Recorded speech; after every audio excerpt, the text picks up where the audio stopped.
కర్నూలు జిల్లా పత్తికొండ నియోజకవర్గంలో ప్రతి గ్రామంలో శివాలయాలన్నీ పూల అలంకరణలతో మామిడి తోరణాలతో అలంకరించబడి శివాలయంలో అభిషేకాలు అర్చనలు భక్తుల రద్దీతో కిటకిటలాడుతున్నాయి. విష్ణు భక్తులు ఏకాదశి నాడు ఉపవాసం ఉండి మర్నాడు భుజిస్తారు. అదేవిధంగా శైవ భక్తులు పరమేశ్వరుడిని ఆరాధించే పవిత్రమైన రోజే మహాశివరాత్రి. శివపురాణం ప్రకారం పరమేశ్వరుడు జగన్మాతను వివాహమాడడం, అలాగే చితినాడే శివుడు అవతరించాడనే కథ ప్రచారంలో ఉంది. అందుకే ఇది అంతటి విశిష్టతను సంతరించుకుంది. పరమేశ్వరుడికి ఎంతో ఇష్టమైన రోజు ఉపవాసం ఉండి శివుణ్ణి ప్రదోష వేళ పూజించడం తెలిసిందే. అందుకే శివరాత్రి పర్వదినాన శివాలయం నందు అభిషేకాలు పూజలు చేస్తూ అన్నదాన కార్యక్రమాలు కూడా భక్తాదులు జరుపుతూ ఉంటారు.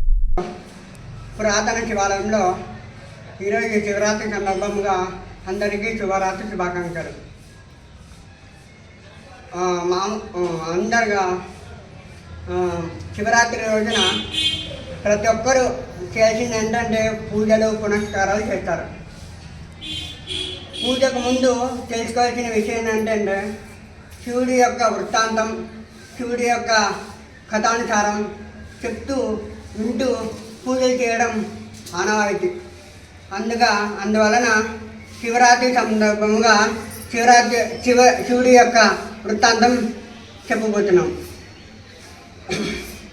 హరి ఓం శ్రీ గురుభ్యో నమః. శ్రీమన్మహావిష్ణువు లోక కళ్యాణం కోసం, లక్ష్మీదేవికి ఆనందం కోసం బ్రహ్మదేవుని పిలిచి లోకాన్ని సృష్టించమని చెప్తాడు. బ్రహ్మదేవుడు తన నుదుటి నుంచి శివుడిని సృష్టిస్తాడు. అప్పుడు శివుడు జన్మిస్తాడు. శివుడికి మొట్టమొదటి పేరు రుద్ర అని.